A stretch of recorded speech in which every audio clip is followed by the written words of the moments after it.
I think the first question is, so how does a Middle Tennessee pundit go on to work for Russian television? How does that happen? Well, I think it's how does anybody from a small town in Middle Tennessee be able to, I think it's a better question, is how does somebody from a small town in Tennessee be able to go to a small state school like I did at the University of Tennessee at Martin and be able to grow her career to have not only an impact on national politics, but also have the chance to be a presenter on the international stage and be able to talk to people all around the world, all while still having the same charm and values that I grew up on here in Middle Tennessee. And I think that's exactly any success that I've attributed to is not only to my faith in God, but more importantly, to the community that I was raised in and the values that I was taught here that turn out to be pretty relative to families around the world. Yeah, I understand. Is it anything you ever thought that you would do that would go to work for Russian television? But it's not just, I always knew that I wanted to present the news. I always knew that there was something about saying the straight facts of who, what, where, and when, but there was also something about the why and telling that story. And at this time, RT America was the place that gave me that ability to do, that place to do. So, but I've worked for multiple networks, not only here domestically, but also around the world. And they've all been the same way. It's what is your opinion? What is your take on life? What is it that you think the world needs to know? And so this is whether it be here locally in Nashville or I'm talking to somebody in India. People have the same sort of cares at home about prices of gas, prices at the grocery store, how secure is their job, and more importantly, how secure is their family. And that is a value that I'm able to talk to. So did you ever have misgivings, though, going to work for a network that is essentially run by the Russian government? I think that's a big misnomer about RT America at home and talking about it, because it's not, I work with Russians. I don't work for Russians. Just like I work with people from South America, I work with people from Africa, I work with people from Asia. They were a very diverse newsroom, probably one of the most diverse newsrooms, and more importantly, from a female perspective and a female journalist, it was the only network that had their entire lineup hosted by female anchors. And that's quite empowering, especially after the last 10 years that we've lived in and the different changes we've seen within the newsroom and a wide variety of ages that go with it. So, once again, it was all about the platform. It was all about being able to speak my piece without having any sort of hindrance. And I was offered that. And that was something that, especially after the past few years of seeing people fight in news, and that was, when news shows look more like WWE like wrestling matches, that's not going to accomplish anything. That was building up hostility. And so if I was given the ability to give the full 360 view of an issue and do something called trusting the viewers to make their own minds up and not telling them what they should think, not telling them what they should believe, then I welcomed any platform that would give me that. So it was the platform? It was completely. So questions I'm sure that you get, I'm sure that you anticipate. Did the Russian government ever tell you what you could and couldn't report? Did they ever say, Scottie, this is what you have to say on the air? Once again, I did not work for the Russian government. And once again, it's a major misnomer. I worked for an American company, a production house that that was opened up and gave majority of our content did go onto an international stage. But my paycheck came from an American company, and that was a part of it. But no one ever censored me or said you can say or can't say that. The only time I ever felt censorship, honestly, has been sometimes here at home amongst people. And that's just because we live in a very polarized political climate. That doesn't mean that I had any fear in saying it. I'm a ball and strike caller, even if it's within my own political beliefs or not. I think that's what journalists are supposed to do. We hold politicians accountable, and we call people out for things that we don't see. I wanted to ask you about that specifically because I think it's important for me to ask the question and you to be able to state this again. But Russia today, RT is obviously state-run media. Does that mean that RT America was also state-run media? RT America, I work for TNR Productions. TNR Productions sold my show to RT America that went on to RT International. My show is domestic. Prior to COVID coming into it, my show mainly ran here just only on American platforms. It was only recently that the show took off internationally, and I do believe that is because there is such a hunger in the world right now for people to get a full picture of what is going on, not only here in America, but how the policies of America are affecting other countries. Something that it is a small world, is not just a ride anymore at Disney World. And so when I can sit there and say, okay, bring on very educated educated, well-spoken guests that give the full picture of how American policies are going to affect those in South America, going to affect those in India. And RT is the largest international news network based on just how much coverage that it has and the opportunities that those present and being able to get people on the ground to tell me actually what is going on. Did you find that you got more viewers on TV or on the other channels like YouTube and things like that? Do you know if that's where the majority of your viewers were coming from? You know, I've never been one to count viewers or numbers. That's just not my world. It's more about conversations. If I saw that a topic was engaging, that people liked it on social media, and we were able to have a respectful conversation, something that is lacking for some reason, and whether you disagree with it or not, let's have a conversation with it. But once again, my show wasn't about my opinions. My show is me being able to present issues that I think that should be important, not only to America, but the world, but letting other people give their opinions on it. And once again, trusting the viewer that they make up their own mind. That's a novel concept in journalism today. Yeah, isn't it something that we wished everybody could, do as well? So you know what your critics are saying, that you were essentially working for a Russian propaganda machine. So what do you say? My show was mainly domestic. Probably 85 to 90% of what I covered was domestic. The international side of it was one of those that I'd like to, fact check the things that I covered. All along, leading up into what is considered to be what we're dealing with right now, I spoke of peace. Mainly because I've seen what war countries were. 20 years ago, I was in Iraq embedded with the Department of Defense and saw what war looked like. And our soldiers are amazing, and our soldiers, all of our military is amazing heroes. But I saw just the absolute hatred they were getting from the Iraqi people and for being there. Then I also went to Vietnam. And when you go to Vietnam, and that was an opportunity that I was given with the White House press corps, and they considered Americans to be, that they were actually, it was the war of American aggression. Mm-hmm. And I know those families that lost their sons and daughters, husbands and wives in the Vietnam War, they weren't aggressors. They were told by their government that they were going over there to save our country. And that's not how they were viewed.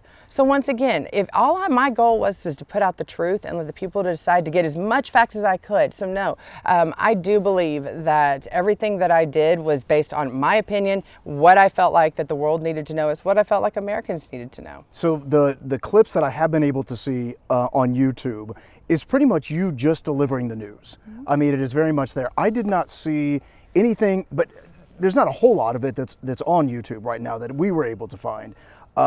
Did you ever give your political side? Did you ever give your opinion in any of these shows? Well, my show is called Views Hughes, and I've been well known. But what it is, well, yes, I definitely have a political leaning. In fact, that's kind of, I laugh at people.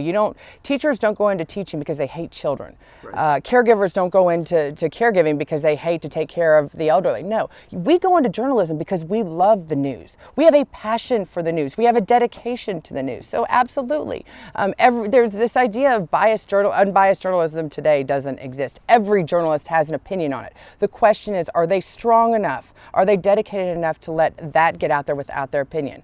But I made sure that my opinion was given, but it was designated, this is my opinion. I am not sitting here infusing my opinion into news stories so that the viewers think they're getting a straight news story. In reality, they're getting a straight opinion. I think viewers, especially in America, are much smarter than that today. They deserve the respect of having the difference of. So yes, I gave my opinion a lot on a wide variety of issues, especially as a mother, as a wife to a veteran, and a caregiver to my parents. I gave my opinions on a lot of things, but I made sure that my viewers knew this was my opinion. Now here's the news. And we could debate the ethics of journalism and giving your opinion and also being an anchor, but that's a different type of conversation.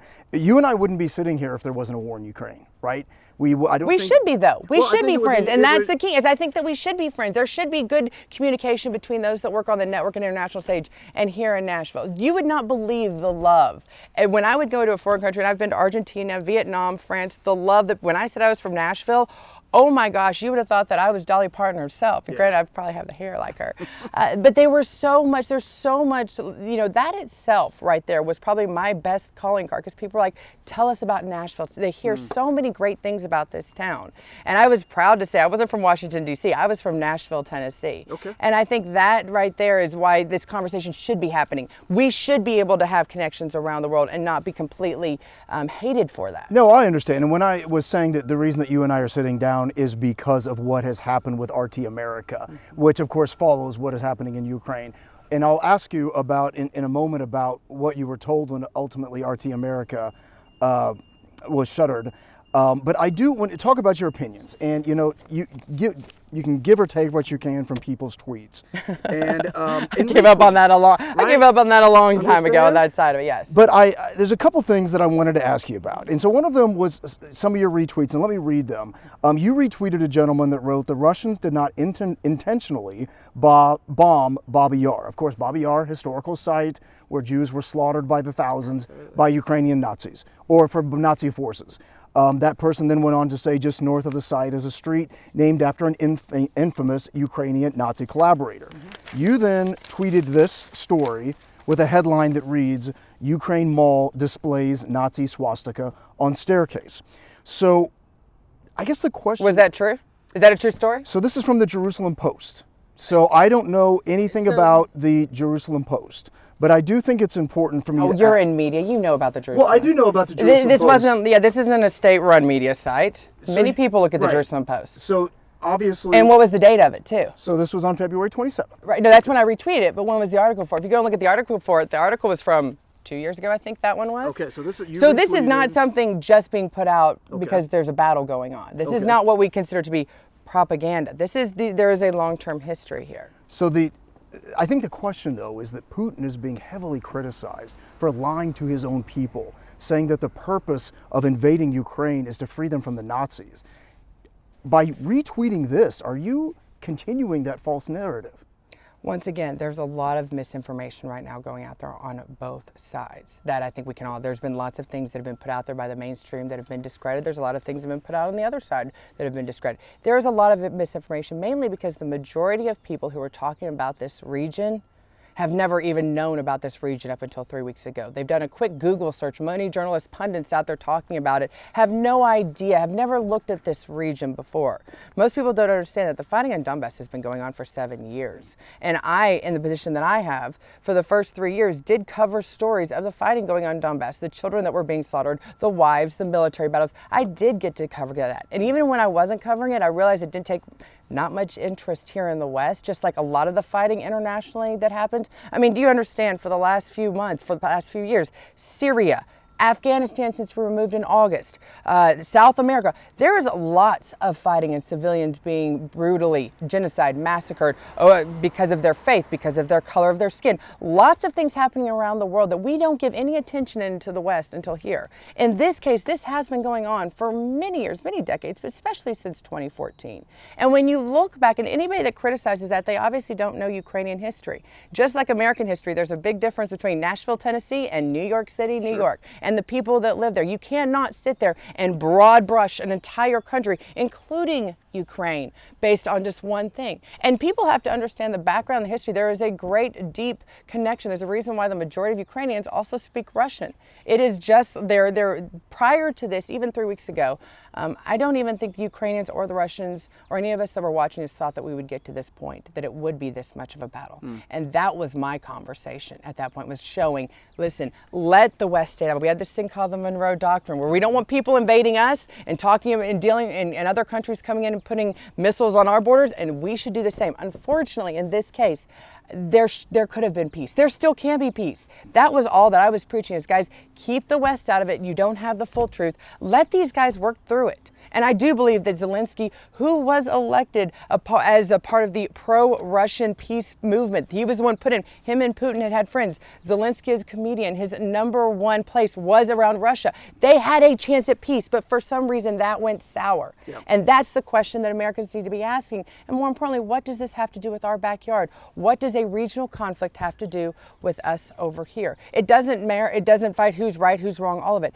But more importantly, why right now are we willing to put our men and women, after what we've just seen happen in Afghanistan over 20 years, which we know it happened in Korea, which we know happened in Vietnam, why are we willing to do that again, possibly risk that when there's no direct U.S. security threatening it? And in simple terms. So I do want to circle back to that, though, because I know what your critics will say. They will say you worked for a Russian-owned television station. And they're wrong. That's factually not true. Right, that it was sold to the Russian television. That's a talking point. So there's that. and then they will say, look at your tweets. You are tweeting about Nazis. This is the Russian One narrative. tweet, but I was tweeting out the truth. Nothing that I said is the truth. There is a section, and it goes back to history. If anybody wants to go study Ukrainian history, I implore them to. Please go study it. And there are bad people that live in the United States. There are groups, just because there's unfortunate, the KKK, a part of our history, that doesn't mean that every American belongs to the KKK. But we do have to show, as we often point out, there are bad groups. There are white nationalists that do live in this country. There are terrorists, domestic terrorists that do live in this country. There are bad people here. That is not a reflection on the entire population. Same thing here, though. But to say that that doesn't exist, that's false and needs to be called out on it. Do you believe that the reason Russia is infiltrating and invading Ukraine is because they are stopping the Nazis? Does it have anything to do with my beliefs? My beliefs is just pointing out there. All I did by that tweet was point out that they actually were there. And if you look at what was going on in Donbass, who were the people fighting in the Donbass region since 2014? Who was doing over 10,000 deaths? Who caused that? What group was that? Now, does that mean that all Ukrainians want the killing of women and children and civilians in Donbass? No, but some group does. You cannot deny what the history is of what the Ukrainian government had, well, not the Ukrainian government, but the Ukrainians had in the past. You cannot deny that. I want to kind of circle back to this about the fact that, again, you worked for a production company that sold its operation to the Russian government. Putin is heavily criticized for lying to his own people, essentially saying that this is the reason that we're going to this war. Do you think that you're partly responsible for that false narrative? Are you really trying to pin this on me? Seriously. You seriously think that would have anything? I wish to think that I would have that much power, because my power and the words that I said, we would be at peace right now. There would have been a deal, and this would have never gotten to this point. If my words had that much power, because that's the problem. And the majority of people, my colleagues, my former colleagues, all were speaking of peace. Bring this back down. Get those conversations. Here's what is being, we need to have a neutral country, and Ukraine stay neutral. You need to have the killing of the Donbass to stop. At that point, those were the two biggest points. We were preaching peace. So if I, to try to pin that on me, that's kind of like I said, if I had any power in the world, it would be power to have peace in this region. This would have never gotten to this part. Should also be able to point out that a lot of times, this is all we know about a person is what they put out on social media. Sadly, unfortunately, there's something called Google these days, and you can find out a lot more about it. But in reading your tweets, I of course saw that you said what my number one priority has been peace between Russia and Ukraine. But my question is, do you feel that Russia should pull out? Do you feel like that they should leave Ukraine as it is now and just leave? I think that we are closer every day. My prayer is that we are closer to peace, because the people in Ukraine and the people of Russia are the ones suffering from this. The politicians, both inside that region as well as outside, are having more of an effect. And here in the United States, we have questions of $14 billion was just appropriated overnight without knowing any accountability of where that was going to. Those are the questions that we as American journalists need to be asking. What is our role in that region? Why are we in that region? How would we feel if two other countries? How is this actually causing a bigger issue potentially between a friendship, a partnership that's growing between Russia and China? Who is our real enemies in all of this? Those are the questions that we should be asking, of what that actually has to do with American interest on this. And I still say that whatever it takes to peace, and every day that is my prayer, that is what needs to happen, because that's what's best for the people. Maybe not the politicians, but frankly, I really don't care as much about them these days. We obviously have seen the people of Ukraine suffer greatly from this. Do you feel that it was a mistake for Russia to invade? I think it was a mistake. I don't think we should have had any. That's not my call. And to be honest with you, that's not my job as a journalist.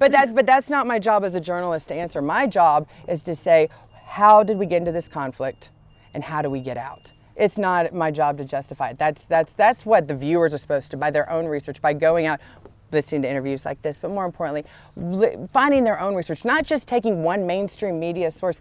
Watch them all. Gather the full view. Use common sense, folks, and they can come to their own conclusion. But that's not my job to tell anybody what they should believe or think. So the reason that I think people would expect me to ask that question is that obviously you worked for RT America. Mm-hmm.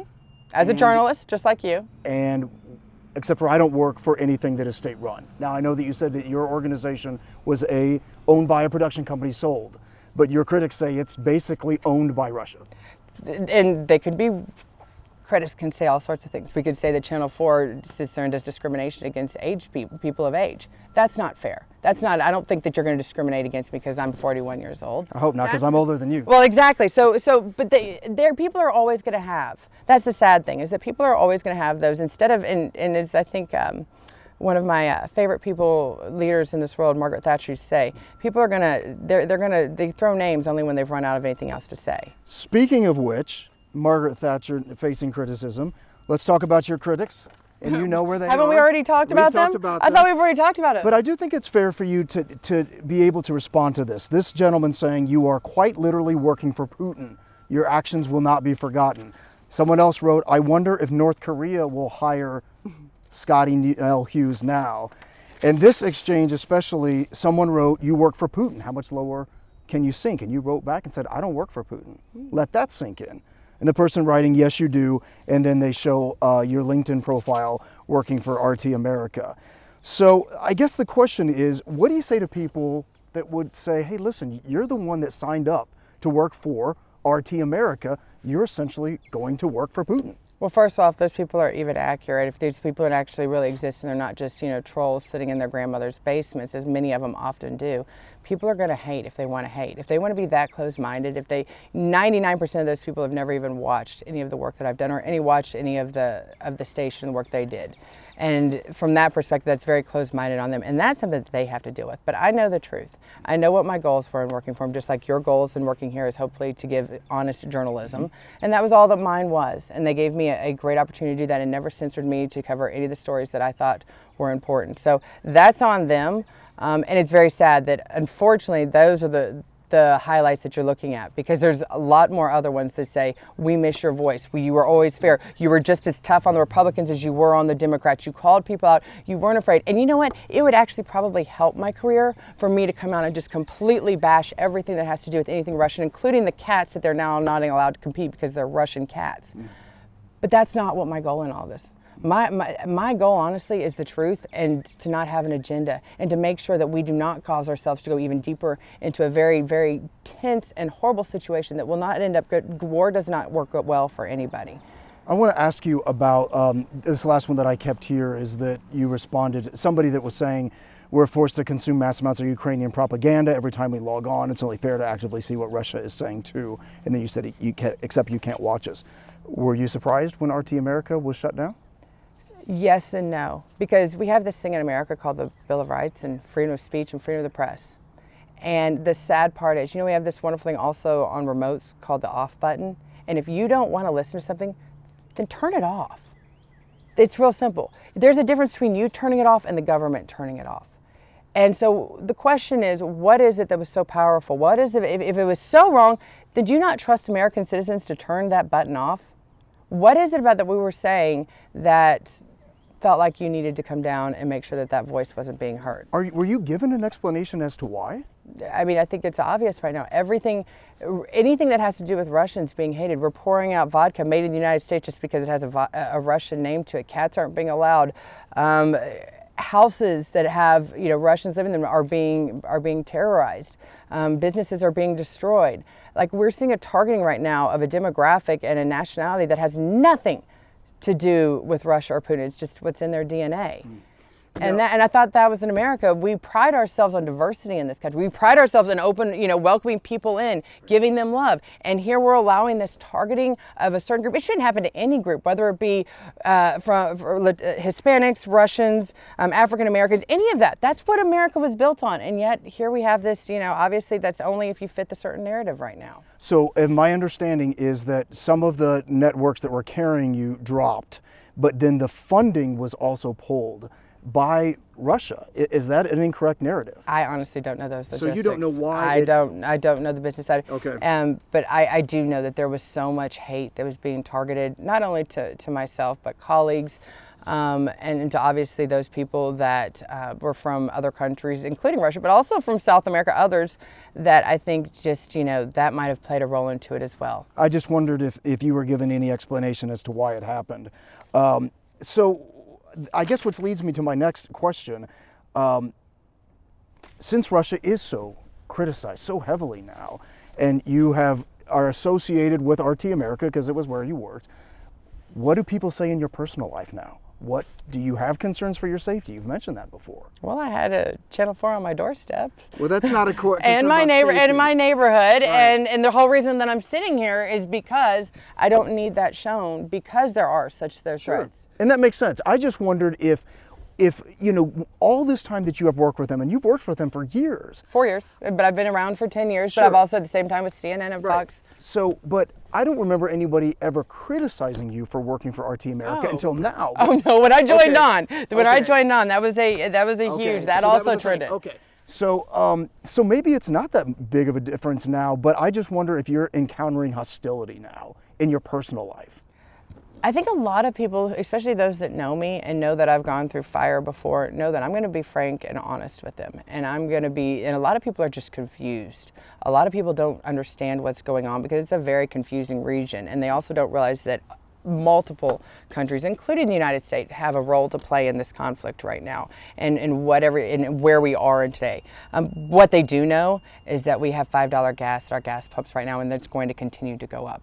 And so once again, peace is good for a lot of things, but just from down here in the United States, peace is good because it will hopefully bring some of these gas prices back down, because they're going to continue to go up. So yes, there is a lot of confusion. Their first question is, can you explain to me what is going on? And I do.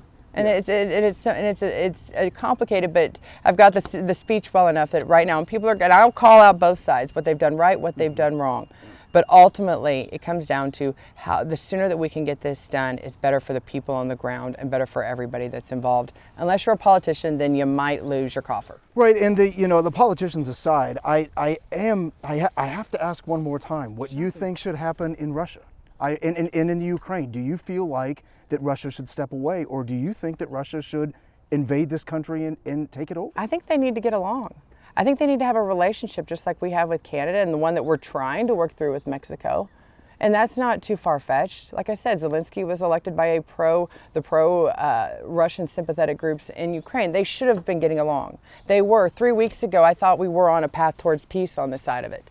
But unfortunately, something went really wrong. I think that's a legitimate question Americans should be asking. What went wrong? With both sides, we're having conversations. Other countries like Germany, like France, were saying, peace, peace. Everybody was putting peace. There was 2 countries that were saying there's an invasion coming, there's an invasion coming. Everybody else, those conversations were happening. Right. So what happened? That's what needs to be answered in this. And that's a question that I think every American should be wondering. So obviously you very much say that you work for you are an independent journalist and were not told ever what to say. RT Today is obviously state-run media. I don't know if it's obviously, like I said, it worked through a grant. It wasn't, it's not the official state media. Let me do some corrections here. It's not the official RT Today, you don't believe is state-run media? It's not officially. So they have their state TV, and it's, I can't even pronounce the name of it. Okay. They have their state TV. RT is funded through a grant from the oil and gas industry of Russia. Okay. Now, some might say that's an arm of the Russian government. Okay. However, logistically, their government set up whatever it is, but it's funded through a grant. There's a lot of, they can go the collaborations between the BBC, which is a great network, international network as well. But there's a lot of private corporations that own TV news networks. I think Meredith is a private corporation, has TV Newsworks, but also has magazines.